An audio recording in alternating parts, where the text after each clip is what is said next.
I want you to look at something. Isaiah 50, verse 10. This is in the servant song.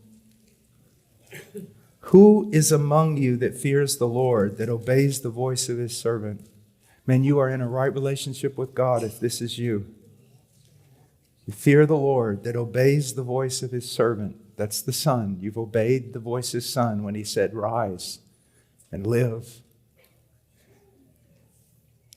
That walks in darkness and has no light. Hold it. Michael was teaching that the true Christian walks in the light. That's exactly what John says. That's exactly what John says. Walks in the revelation of God. Walks in the light of God. Yes, the purity of God. All that. So what is he saying? It's talking about believers when God, in his grace, remember how Abraham had nothing to look at, to hold up his faith except the promise and God's character? Here's what God's going to do, you believer. You're going to be crying out, I want to feel something, I want to feel something, I want to see something.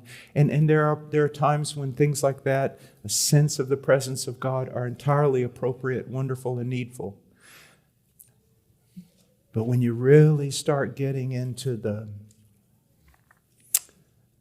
more difficult classes in God's teaching, he will leave you at times in utter darkness. Leave you without anything to sustain your hope or your faith except your knowledge of his character. And if God promised to hold the hand of Messiah when he walked on the earth, you can be sure that he holds the hands of the Messiah's disciples.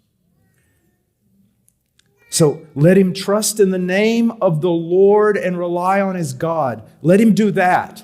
Not trust in what he can see. God will take away your feeling. He will even take away the sense of his love from you. He will sometimes leave you and it seems completely barren. Why is he doing it? That you learn to trust in the nature, the character, the word of your God. And then he goes on. Behold, all of you who kindle a fire, who encircle yourself with firebrands, walk in the light of your fire. And among the brands you have set ablaze, this you will have from my hand. You will lie down in torment. These are people who say, no, your character is not enough. Your word is not enough. I need to see something. I need to feel something. And so they go out there and they acquire strange fire. They've got to have some experience. They've got to have something, because just trusting in the nature of God. And so many believers will come to me and they'll go, I'm believing, but it's almost as though I see nothing. I feel nothing. There's nothing to support me at all. And I'm going, oh child. And yet, you find yourself believing. And yet, you find yourself going forward. Or I'll tell them something like this. Good enough. It seems quite hopeless in your case.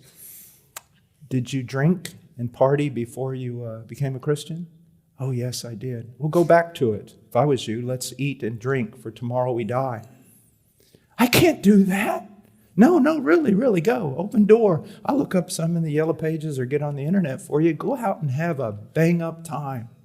I can't do that. Why? Why? Because of my God.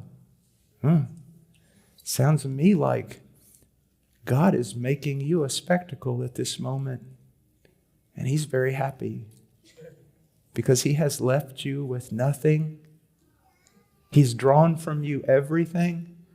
And yet at the same time in heaven, he's boasting of you. Look at my servant who walks in darkness and has no light, but trusts in my name. Do you see? Now, so many of you can identify with that, and you're going, what I thought was a desert because of my sin is actually God getting greater glory from me than He would have if I had all kinds of things around me supporting up my faith. Do you see? This excerpt was taken from the full sermon, My Soul's Need and Biblical Keys for Growth. For more sermons by Paul Washer, visit heartcrymissionary.com.